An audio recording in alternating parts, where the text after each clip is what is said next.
Hey, cowboys, neighbors, friends. Tonight, pizza off the Traeger. And I haven't done that before, so wish me luck. I've got it at 500 degrees. I put a cast iron. I don't have a pizza stone, so I'm using a cast iron pizza pan in there. It went in when I lit the Traeger. It's up to 500 degrees.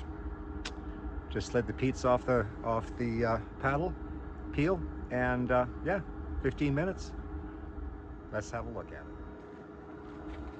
it. Hey, cowboys, neighbors, friends. Guess what? Pizza's done. Let's have a look. I got my peel.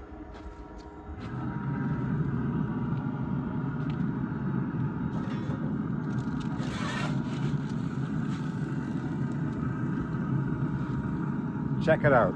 Traeger pizza. That's the first time I've cooked one in there. Definitely won't be the last. Give it a shot.